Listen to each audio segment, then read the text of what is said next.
¡Aquí vamos!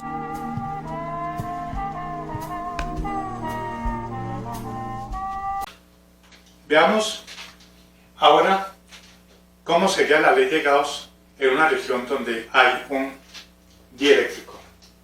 ¿Y esto qué es? Veamos a ver cómo sería esa ley.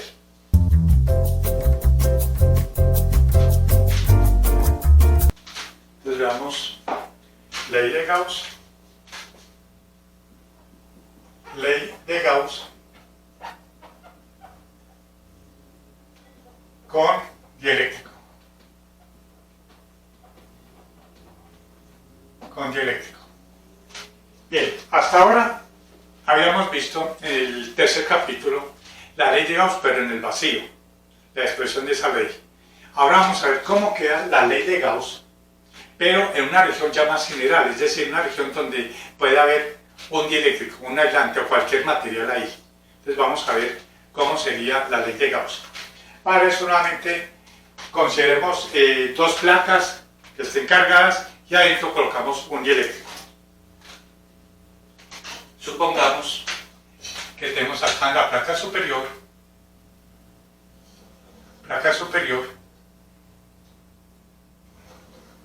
cargado positivamente,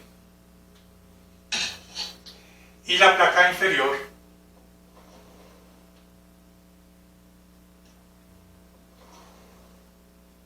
cargada negativamente. Carga positiva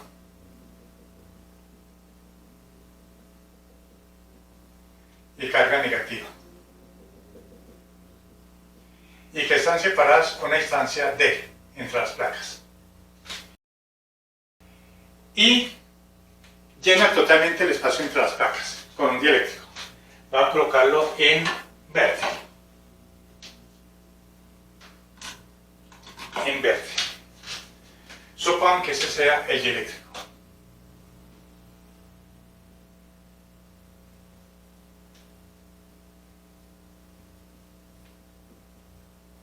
Ese sea el dieléctrico cuya constante es K sub D. La constante K sub D del dieléctrico. Y tenemos acá la placa. Bueno, aquí el campo eléctrico tiene esta dirección, de más a menos. Ese campo eléctrico se encuentra dentro del dieléctrico, por lo tanto, este sería el campo eléctrico neto, el total, el que vimos acá, el total. Y sabemos que al haber un dieléctrico ahí, se polariza en los extremos. O sea que aquí va a quedar una cierta cantidad de carga negativa, llamémosla Q', y una cantidad de carga positiva, Q', esa es Q' negativa, Q' positiva. Y como ya saben ustedes, eso tiene una carga Q, una carga menos Q en las placas, lo que llamamos la carga libre y la carga inducida. Bueno, analicemos en ese punto, en cualquier punto dentro del dieléctrico, cuál sería el valor de ese campo eléctrico. O sea, acá. Analicemos cuál sería el campo eléctrico en ese punto. Para eso entonces utilizamos la ley de Gauss. Vamos a ver cómo nos queda la ley de Gauss. Aplicando la ley de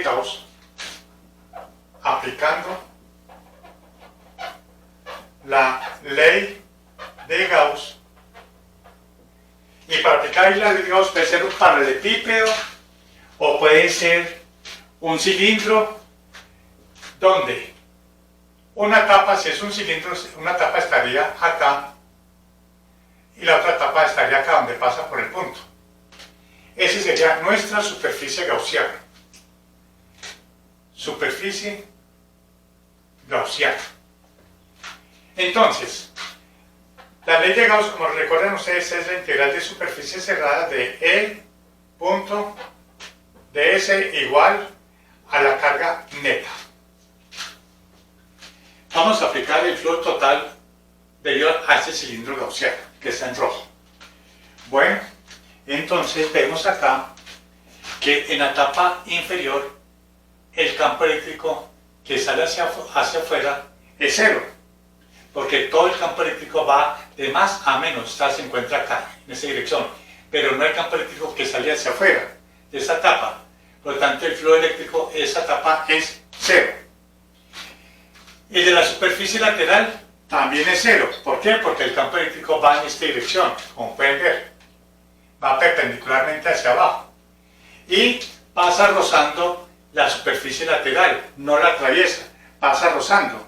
Por lo tanto, el campo eléctrico en la superficie lateral es cero. El único campo eléctrico o flujo eléctrico que atraviesa ese cilindro es el flujo eléctrico de las líneas de fuerza de esta etapa, de la etapa inferior. Entonces decimos acá, resolviendo esta integral, ¡Au! Siento mi cerebro aplastado. sumando esas tres flujos, etapa superior, superficie lateral y etapa inferior, para no repetir acá, vemos que esta es cero y el flujo eléctrico superficie lateral es cero. Solamente nos queda de acá, nos queda el un sub cero, la integral de la etapa inferior, coloquémosla así, de E punto ds igual a la carga neta. Repito, ya es abierta porque aquí ya vimos que esta etapa, la superficie lateral es cero. Solamente nos queda por averiguar el flujo eléctrico de esta tapita, o sea, de la base de este cilindro. Coloquemos los vectores. Campo eléctrico, como pueden ver, va hacia abajo. Diferencial de superficie. Como esta etapa, la superficie, su vector es perpendicular a la superficie, o sea que también va a coincidir con el campo eléctrico, E, y ese sería ds. El campo eléctrico y el diferencial de superficie que es perpendicular a esta etapa, por lo tanto van a formar 0 grados. Nos quedaría F1 sub 0, etapa inferior de E por ds, coseno de 0 grados igual a la carga neta. Eso es seno E por ds. Esto nos quedaría, coseno de 0 nos da 1. El campo eléctrico, la magnitud del campo eléctrico en cualquier punto de esa etapa tiene el mismo valor, ya que aquí el campo eléctrico es constante. Sale de la integral, entonces nos quedaría F1 sub 0 por E por la integral de ds de la etapa inferior igual a la carga neta. Al integrar todos esos pedacitos de superficies que forman todas las tapas, de todos los pedacitos de cilindro acá que cubran toda esta placa, entonces la integral sería S. ¿Cuál sería S? Pues la suma de todas esas tapitas que va a concordar con el área o la superficie de las placas. Y la carga neta pues va a ser toda la carga de las placas, ya que al sumar todos esos cilindros, todas estas carguitas van a sumarse de toda la superficie de la carga y por tanto el eléctrico. Y la carga neta va a ser igual, miren bien, la carga positiva de las placas y miren esta carga. ¿Esta carga cuál es? La que está en rojo, pues la carga coinducida y es negativa, mientras que la carga de la placa es positiva. Entonces la carga neta encerrada por este cilindro es más y menos. Carga de las placas menos carga inducida. Lo reemplazamos acá y nos quedaría que F1 sub 0 por E, la integral de S es S igual a Q menos Q'. Y acá podemos decir que F1 sub 0 por S, campo eléctrico neto, este campo eléctrico de acá, el que existe dentro del dieléctrico, como vimos acá, en términos del campo eléctrico sin dieléctrico, es igual a E sub 0 sobre K sub D. Esto es campo eléctrico neto. Es campo eléctrico cuando no había dieléctrico dividido por la constante dieléctrica. Igual a Q menos Q'. Bien, pero E sub 0 es sigma sobre Epsilon sub 0. ¿Recuerdan eso? La intensidad del campo eléctrico en un punto cercano a una lámina cargada. sigma sobre F1 sub 0. No, no, no, no, no, no, no, no, no, no, no, no. Bueno, sí. F1 sub 0 es la densidad superficial de carga de esas placas. Y esto es igual a Q sobre área y F1 sub 0. Lo reemplazamos acá y nos quedaría F1 sub 0 por, bueno, coloquemos aquí en vez de, como colocamos aquí superficie, coloquemos también la misma superficie del área, o la superficie, perdón, de la placa, que es lo mismo tomarlo como A mayúscula o S, como quiera.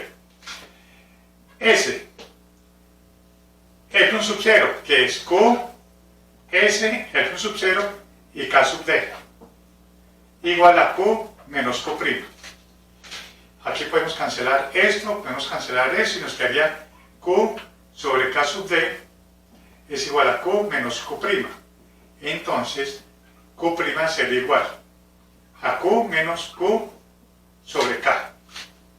Tal como lo planeé. Y acá podemos concluir que Q' es igual a Q factor de 1 menos 1 sobre K sub D. Factorizando aquí Q, factor de 1 menos 1 sobre K sub D. Y aquí encontramos cómo calcular la carga inducida en un dieléctrico polarizado en presencia de un campo eléctrico externo. ¡Sí! Como pueden ver, Q' es igual a Q factor de 1 sobre K sub D. Observen acá, si K sub D tiende a infinito, si K sub D tiende a infinito, significa que 1 sobre algo que tiende a infinito, esto es 0, nos quedaría Q' igual a Q. O sea que la carga inducida resulta ser igual a la carga de las placas. ¿Cuándo ocurre eso? Pues cuando este material sea un conductor. Un conductor ocurriría eso. Cuando K sub D, cuando esta región es vacío o en el aire, K sub D vale 1. 1 sobre 1, 1. 1 más 1, 0. Entonces Q' es igual a 0. Y es lógico, porque si no hay nada acá, no hay ningún dieléctrico, entonces no hay ninguna carga inducida, porque no hay ningún dieléctrico en el cual se induzca alguna carga. No te preocupes, tengo todo bajo control. Cuando no hay ninguna carga inducida ahí, ya que no habría dieléctrico. Ahora sí, con base a esto, ¿cómo nos quedaría ya la expresión de la ley de Gauss? Ya la ley de Gauss nos quedaría de esta manera.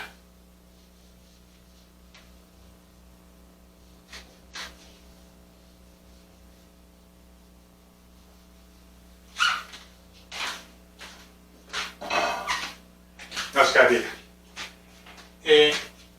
acá F1 sub 0, la integral de E punto ds igual a la carga neta, pero la carga neta vimos que era igual a, ¿dónde está? Acá, Q menos Q', F1 sub 0, la integral cerrada de superficie de E punto ds es igual a Q menos Q', y Q' es esa expresión. Es igual a Q factor de Q menos 1 sobre K sub D. A ver si está bien. Q y Q', que es todo esto, ¿sí? Perdón, esto aquí es 1. 1. Organizamos esto. E punto ds igual a, sería acá, Q menos Q por 1, Q menos por menos da más 1 sobre K sub D. A ver qué pasa acá. Q menos Q. A ver. Q menos Q factor de 1 menos K sub D. Entonces quedaría Q menos Q y menos por menos más Q por 1 sobre K sub D, quedaría aquí Q.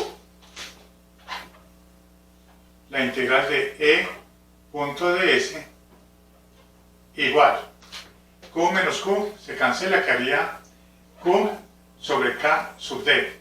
Pasamos esta constante, que es la constante del dieléctrico, podemos pasarla acá y colocarla acá adentro, es lo mismo. Entonces quedaría E1 sub 0, la integral de K sub D por E punto ds. K sub D por D punto ds igual a la carga neta libre. Miren que aquí la carga neta ya es la carga libre. ¿Cuál es la carga libre? La carga en las placas. Miren que aquí ya no interviene para nada la carga inducida. La carga inducida se encuentra acá, implícitamente aquí en la constante eléctrica. ¡Sí! ¡Sí! Pero esa carga con la ley de Gauss es la carga libre, neta pero libre, la de las placas. Y así tenemos la ley de Gauss. Esto sub 0 por el flujo eléctrico, que es K sub D por E punto ds. Y K sub D por E, ¿qué viene a ser? Pues es el E sub 0, el campo eléctrico en el vacío. O sea, cuando no hay colocarse, cuando no se coloca acá ningún dieléctrico. Esa es la ley de Gauss en su forma general. En su forma general, claro. Porque si fuera en el vacío, como vimos anteriormente, miren, si es en el vacío, ¿cuánto vale K sub D? Vale 1. Y E tendría que ser el campo eléctrico en el vacío. O sea, nos quedaría el campo eléctrico que ya conocíamos. Y si es en un dieléctrico diferente, entonces multiplicamos acá por K sub D, y ese campo eléctrico es el campo eléctrico neto en el material. Esa es la ley de Gauss en un dieléctrico. O sea que esa es la expresión más general todavía. Adiós.